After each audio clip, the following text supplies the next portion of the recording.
Assalamualaikum warahmatullahi wabarakatuh. Perkenalkan, nama saya Abdul Aziz. Saya dari Teknik Informatik STT Nurul Fikri. Saya akan memaparkan beberapa jawaban-jawaban UTS dari mata kuliah Digital Forensik. Untuk yang pertama, tahapan dalam Digital Forensik ada kurang lebih sekitar 7 yang harus dibahas. Yang pertama adalah identifikasi. Kita akan bahas dari yang pertama. Identifikasi penentu atau penetapan identitas masalah antara digital forensik atau bukan. Kemudian yang kedua ada koleksi atau mengumpulkan dan mendapatkan bukti-bukti yang mendukung penyelidikan. Tahapan ini merupakan tahapan yang sangat menentukan karena bukti-bukti yang didapatkan akan sangat mendukung penyelidikan untuk mengajukan seseorang ke pengadilan dan diproses sesuai hukum hingga akhirnya ditahan, seperti itu. Media digital yang bisa dijadikan sebagai barang bukti mencakup sebuah sistem komputer, media penyimpanan, ada PDA, ada handphone, smart card, SMS, email, cookies, log file, dokumen, atau bahkan sederetan paket yang berpindah dalam jaringan komputer. Kemudian yang ketiga ada preservasi, memelihara dan menyiapkan bukti-bukti yang ada. Nah, termasuk pada tahapan ini melindungi bukti-bukti dari kerusakan, perubahan, dan penghilangan oleh pihak-pihak tertentu. Bukti harus benar-benar steril, artinya belum mengalami proses apapun ketika diserahkan kepada ahli forensik untuk diteliti. Kesalahan kecil pada penanganan bukti digital dapat membuat barang bukti digital tidak diakui di pengadilan, bahkan menghidupkan komputer dengan tidak hati-hati bisa saja merusak atau merubah barang bukti tersebut. Kemudian yang keempat, akuisisi. Akuisisi adalah proses pengambilan data dari sensor yang diubah ke sinyal listrik dan dikonversi ke bentuk angka digital yang akan diproses dan dianalisis melalui komputer. Nah, akuisisi data adalah salah satu cabang ilmu penting pada mobile device forensik yang dibutuhkan untuk mencari barang bukti pelaku kriminal yang berupa perangkat komunikasi smartphone. Next, yang kelima, eksaminasi. Pengujian, pemeriksaan, dan pembinaan serta pengawasan tidak langsung yang dilakukan oleh investigator digital forensik. Salah satu tujuan eksaminasi adalah untuk memberikan penilaian kualitas dan kemampuan hakim.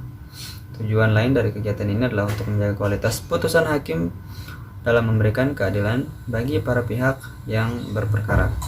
Kemudian ada yang keenam, analisis.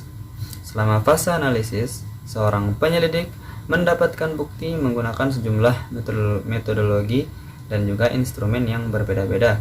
Analisis forensik pada dasarnya untuk menjawab pertanyaan penyelidikan dengan menganalisa data yang ditemukan pada citra forensik yang dibuat pada tahapan pengumpulan bukti. Proses analisis yang sebenarnya dapat bervariasi antara investigasi, tetapi metodologinya secara umum termasuk melakukan pencarian kata kunci di seluruh media digital, memulihkan berkas yang dihapus, dan ekstraksi informasi registry untuk menampilkan bukti yang telah diperoleh, dianalisis untuk merekonstruksi peristiwa atau tindakan, dan untuk mencapai kesimpulan. Pekerjaan yang sering dapat dilakukan oleh personel yang kurang terspesialisasi. Kemudian yang ketujuh atau yang terakhir, pelaporan. Tahapan terakhir jika penyelidikan telah selesai. Data yang diperoleh disajikan dalam bentuk laporan tertulis dengan istilah-istilah atau bahasa-bahasa non-teknis. Laporan menyajikan temuan objektif dan kesimpulan berdasarkan temuan. Isi laporan dapat berbeda tergantung undang-undang dan kebijakan lokal. Namun, secara umum, laporan memuat data kasus, tujuan pemeriksaan, temuan, dan juga kesimpulan dari kasus yang sedang ditangani. Itu kurang lebih tentang tahapan digital forensik. Next, kita pindah ke Bangladesh, bank robbery. Kronologinya, hacker berhasil mencuri uang senilai 81 juta US dollar atau sekitar 1,6 triliun dari Bank Sentral Bangladesh melalui serangkaian transfer di rekening mereka di Federal Reserve Bank of New York atau The Fed. Melansir laman Forbes, pembobol tersebut mencoba mencuri lagi uang tambahan senilai 850 sampai 870 miliar US dollar atau setara dengan 11 triliun. Wow. Namun, upaya kejahatan itu berhasil digagalkan lantaran ada transaksi yang yang terlihat mencurigakan. Kemudian, setelah pencurian tersebut diungkap, ada dua hal yang diketahui. Pertama, operasi pembajakan memperlihatkan betapa besarnya skala kejahatan cyber yang dilakukan. Bisa diketahui bahwa para penjahatnya kini lebih berani dan teliti dibandingkan dengan sebelumnya. Kedua, lembaga keuangan harus belajar untuk mengatasi kelemahan yang ada di saluran perbankan global.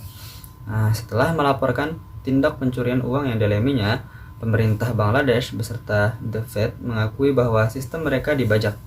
Namun hingga kini, mereka masih menyebutkan kasus tersebut masih dalam proses penyelidikan. Katanya tidak ada bukti bahwa ada upaya menembus sistem The Fed. Selain itu, tidak ada bukti yang dapat ditanggapi.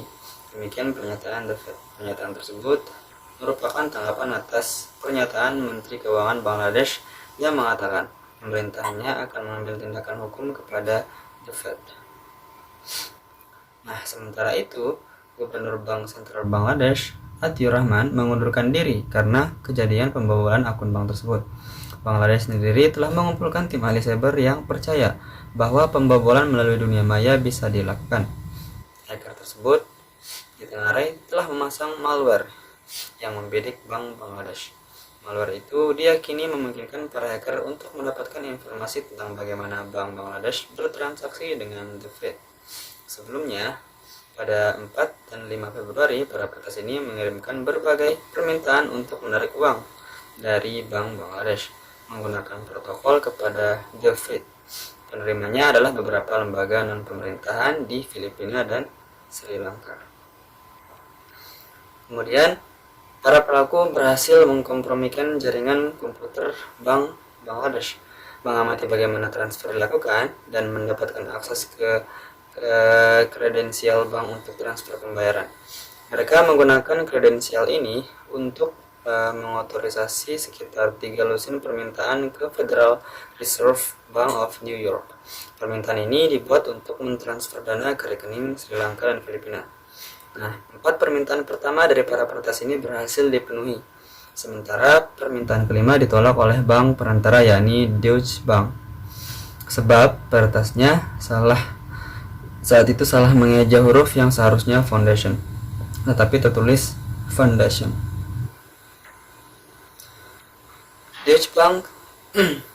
Deutsche Bank kemudian meminta izin lebih lanjut dari Bank Bangladesh untuk menghentikan transaksi tersebut.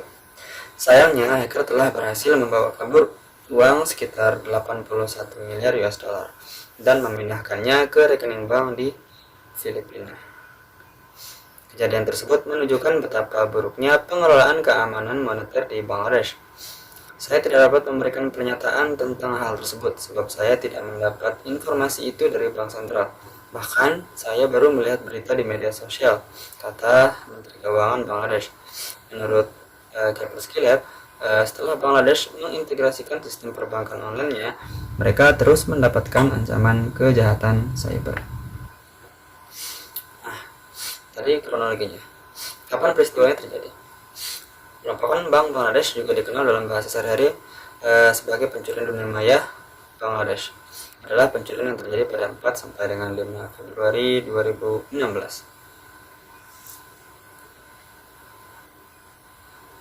Kemudian perangkat-perangkat yang digunakan.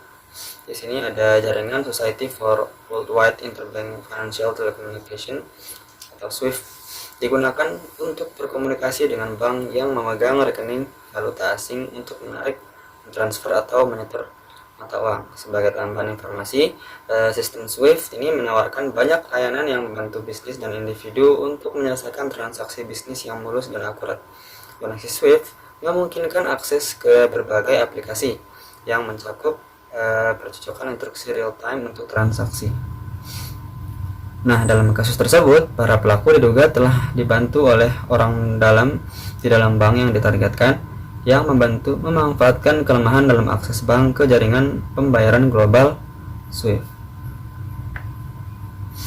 Nah, peran digital forensik. Di sini ada beberapa negara yang terlibat, jadi kita akan bahas dari satu persatu ya. Untuk Bangladesh, awalnya Bangladesh Bank tidak yakin apakah sistemnya telah dikompromikan.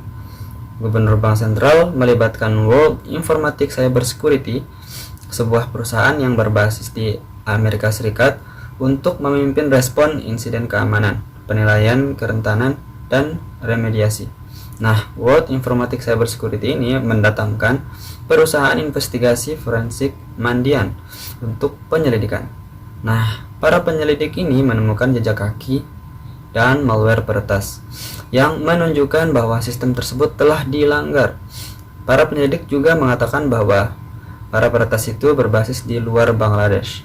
Jadi lokasinya sudah bisa diketahui oleh penyelidik tersebut. Investigasi internal telah diluncurkan oleh Bank Bangladesh terkait kasus tersebut. Investigasi forensik Bank Bangladesh menemukan bahwa malware dipasang di dalam jaringan bank sekitar Januari 2016, yang mana itu sekitar 1 bulan sebelum kejadian, dan mengumpulkan informasi tentang prosedur operasional bank untuk pembayaran internasional dan juga transfer dana seperti itu. Menurut laporan, sama seperti dalam peretasan Bank Sentral 2016, pencurian itu juga menggunakan transfer dana palsu menggunakan jaringan SWIFT. Insiden itu diperlakukan oleh otoritas kepolisian Bangladesh sebagai kasus dingin sampai perampokan Bank Sentral Bangladesh 2016 yang mencurigakan serupa.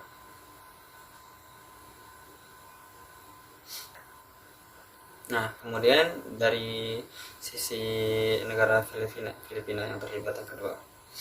Nah, Biro Investigasi Nasional Filipina atau NBI meluncurkan penyelidikan dan memeriksa seorang China Filipina yang diduga memainkan peran kunci dalam pencucian uang dari dana terlarang tersebut. NBI sedang berkoordinasi dengan lembaga pemerintah terkait termasuk Dewan Anti Pencucian Uang atau AMLC negara itu. Nah, AMLC memulai penyelidikannya pada 19 Februari 2016 terhadap rekening bank yang ditautkan ke operator jangkit. Nah, AMLC telah mengajukan pengaduan pencucian uang di hadapan Departemen Kehakiman terhadap seorang manajer cabang RCBC dan 5 orang tak dikenal dengan nama fiktif sehubungan dengan kasus tersebut.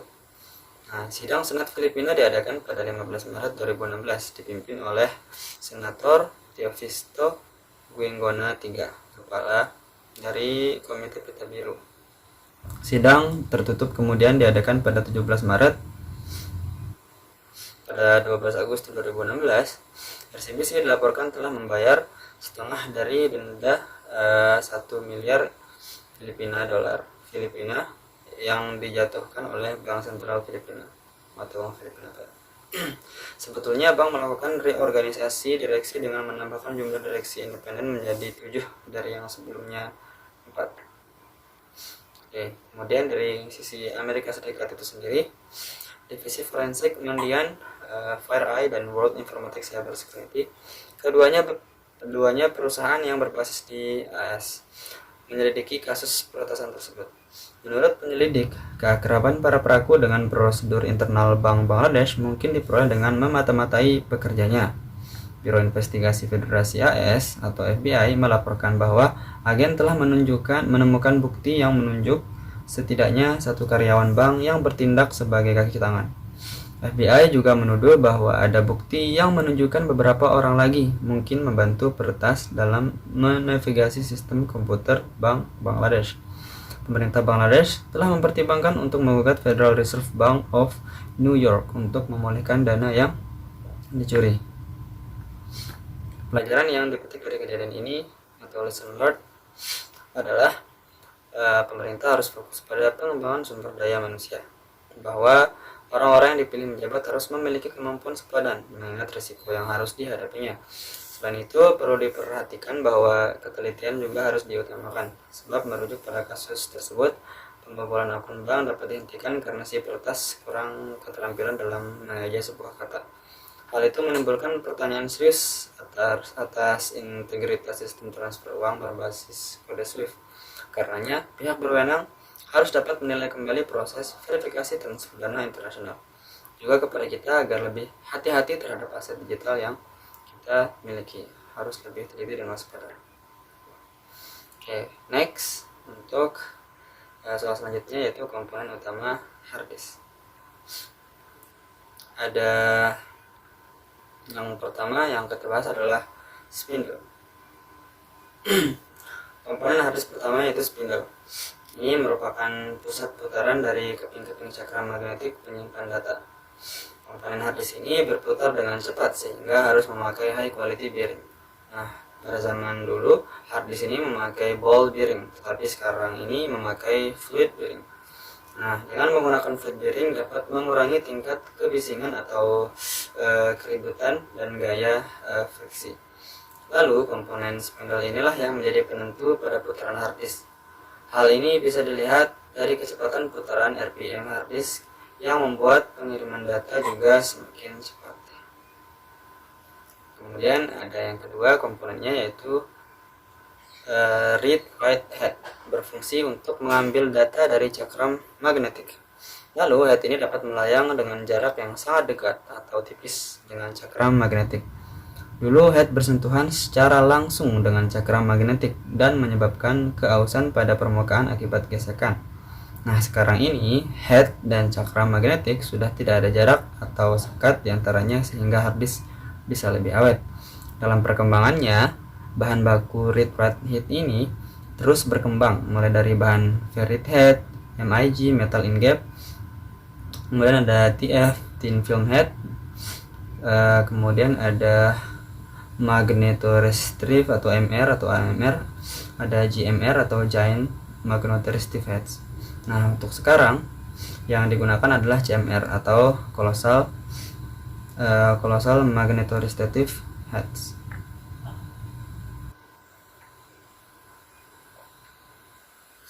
Selanjutnya yang ketiga adalah cakram magnetik. Cakram magnetik ini berguna untuk menyimpan data pada hard disk.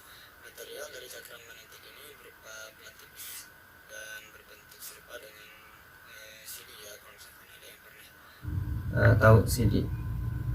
Di dalam hard disk tersebut ada beberapa cakram magnetik dan hard disk yang dibuat pertama kali terdiri atas 50 pirikan cakram magnetik dengan ukuran 0,6 meter serta dapat berputar dengan kecepatan 1200 rpm.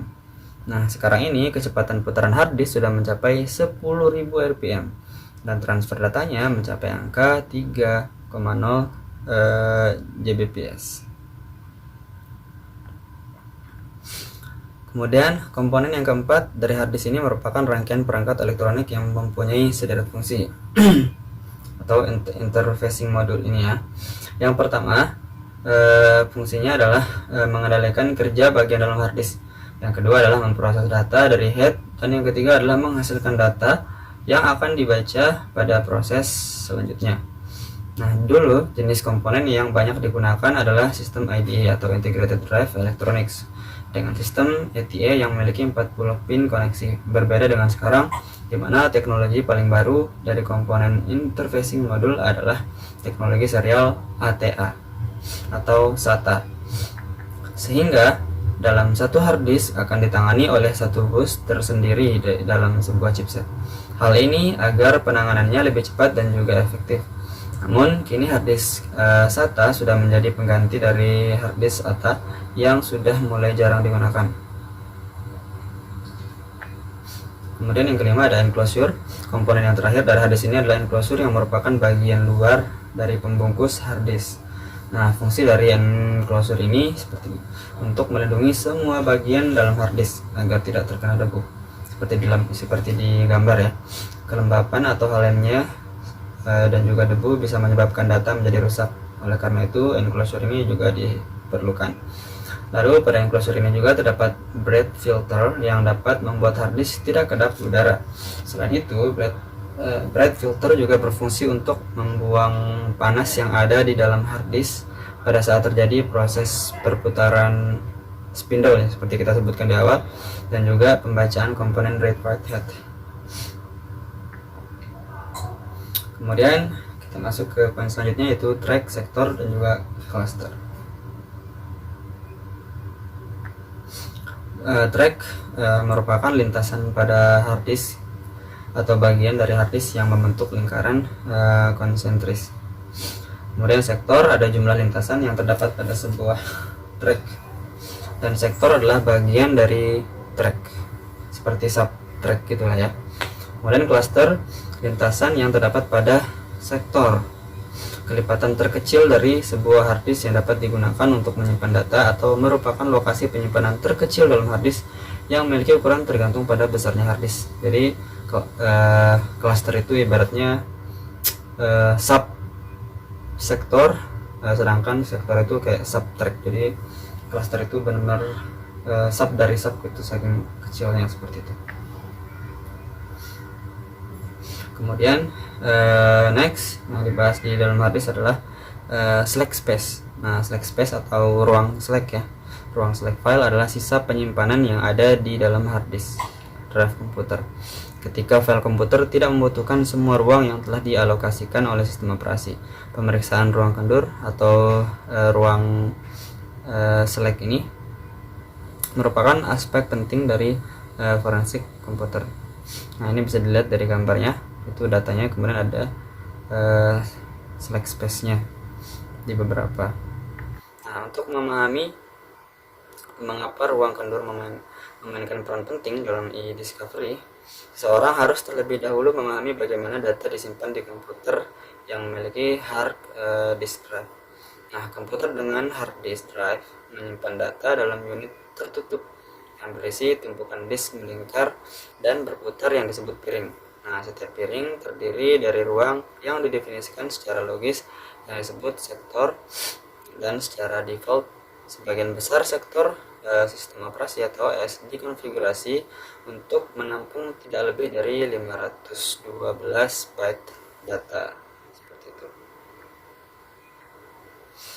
Nah, next, secara teknis slack space ini adalah perbedaan antara ukuran logis dan fisiknya. Nah, ukuran logis file ditentukan oleh ukuran aktual file dan diukur dalam byte. Ukuran fisik file ditentukan oleh jumlah sektor yang dialokasikan ke file di sebagian besar sistem operasi, termasuk Windows. Dan sektor ini dikelompokkan dalam kelompok 4 secara default, yang berarti memiliki bahwa setiap cluster memiliki 2048 bytes ya. Nah, bisa dilihat di gambar slack space ini yang terjadi pada sebuah media penyimpanan dengan format tertentu yang memiliki ukuran cluster 8 sektor atau sekitar 4096 byte. Nah, di sini ada 4 cluster ya. Gambar tersebut merupakan contoh pengalokasian sebuah berkas dengan besar 14 KB. Karena ukuran cluster yang digunakan adalah 4 KB, maka sistem berkas akan mengalokasikan 4 buah cluster untuk menyimpannya. 3 cluster awal dapat digunakan secara sempurna, tapi 1 cluster terakhir hanya terisi setengah cluster saja. Nah, setengah cluster yang tidak terpakai itulah yang dinamakan dengan slack. Nah, jadi slack space tidak dapat digunakan oleh sistem berkas untuk menyimpan data selanjutnya, karena memang beberapa sistem berkas menggunakan unit cluster sebagai unit terkecilnya. Makanya ketika kita beli hard disk atau memori eksternal yang tadinya 16 GB dan lain sebagainya, tapi ketika dicek di komputer ternyata nggak benar-benar full 16 GB seperti itu ya, karena ada yang namanya slack space. Oke, next. Nah, pada tahun 2016 misalnya Biro Investigasi Federal atau FBI mengungkapkan bahwa mereka telah meninjau jutaan fragmen email yang berada di ruang malas server pribadi mantan Menteri Luar Negeri Hillary Clinton untuk menentukan apakah server telah menyimpan atau mengirimkan informasi rahasia secara tidak benar atau tidak. Nah, jadi memang sudah digunakan dari dulu gitu untuk mengecek slack space ini untuk digital forensik. Oke. Kemudian kita masuk ke poin selanjutnya, yaitu kenapa file yang sudah dihapus pada hard disk masih bisa dibaca dengan tools-tools tertentu. Oke, karena yang dilakukan oleh Windows hanyalah menghapus indeks file tersebut dari hard disk. Indeks itulah yang berisi informasi letak suatu file di hard disk. Nah, indeks ini berfungsi untuk memetakan letak file dalam hard disk. Coba bayangkan tanpa sebuah indeks. Nah, sistem operasi pasti akan kesulitan untuk bekerja. Misalkan OS membutuhkan sebuah file, tanpa sebuah indeks OS tidak akan tahu lokasi sektor dari file tersebut. Mengingat ada jutaan sektor dan ribuan data di sebuah hard disk, dan semua data itu hanya berbentuk 0 dan 1 atau binary. Nah, dengan indeks OS bisa mengenali file-file yang ada di hard disk sekaligus mengaksesnya dengan cepat. Jadi yang terhapus itu adalah indeks. Nah, kembali ke penghapusan data. Bila indeks sudah dihapus, maka OS akan menganggap file tersebut tidak ada. Itulah yang pengguna komputer anggap sebagai dihapus meski pada kenyataannya isi file tersebut masih utuh di hard disk. Itulah sebabnya proses menghapus data bisa lebih cepat daripada menulis data meski dengan ukuran file yang sama. Data yang indeksnya sudah dihapus tentu saja bisa ditimpa oleh data lain, karena OS menganggap data itu tidak ada. Misalnya ada sebuah data yang terletak di sektor 2345 sampai dengan 56789 lah. Nah, kemudian pengguna menghapus data tersebut. Seperti yang sudah dijelaskan tadi, OS hanya menghapus indeks data. Data asli yang terletak dari sektor yang disebutkan tadi 2345 sampai dengan 56789 itu tidak diapa-apakan atau tidak tersentuh. Nah, dengan dihapusnya indeks, maka sektor 2345 sampai 56789 yang disebutkan tadi akan dianggap kosong oleh OS atau operasi sistem. Karena itu, jika ada file baru yang akan ditempatkan di hard disk, OS bisa saja menaruh file tersebut di sektor antara 2345 sampai dengan 56789 tadi, kendati sektor tersebut sebenarnya ada datanya. Nah, bila sudah ditimpa, maka data yang tadi dihapus tersebut tidak akan bisa dibaca lagi untuk selamanya dengan cara apapun. Memang semua software recovery mensyaratkan supaya file bisa kembali dengan selamat. File tersebut harus belum ditimpa oleh data lain. Tidak ada software recovery yang sedemikian sakti yang bisa mengembalikan data hard disk meski sudah ditimpa sampai puluhan kali, itu nggak ada. Kita masuk ke selanjutnya. Tantangan dalam digital forensik. Oke, yang pertama adalah kecepatan dan volume data yang tinggi. Masalah yang terkait dengan memperoleh, menyimpan, dan memproses sejumlah besar data untuk keperluan forensik telah menyebabkan masalah selama setidaknya 1 dekade ini. Dan sekarang diperburuk oleh banyaknya perangkat Internet of Things atau IoT ya, yang berbeda jenisnya. Oke, menurut Montasari dan Hill, identifikasi dan akuisisi dan analisis bukti digital dalam lingkung IoT atau IoT menimbulkan tantangan signifikan bagi agensi hukum dari investigator digital forensik. Dalam kaitannya dengan identifikasi data pengguna tertentu, akan sulit untuk menentukan bagaimana melakukan pencarian dan pengumpulan ketika lokasi dan sumber data tidak dapat ditemukan. Nah, salah satu caranya mengatasi tantangan ini adalah untuk mengintegrasikan data perangkat IoT ke dalam pembangunan permodalan informasi. Kemudian yang kedua ada kompleksitas data. Nah, bukti tidak lagi terbatas dalam satu frame saja, tetapi tersebar di berbagai lokasi dan bahkan tersimpan di dunia. Maksudnya di dunia virtual ya, seperti media sosial, cloud storage, dan unit penyimpanan terhubung dengan jaringan pribadi.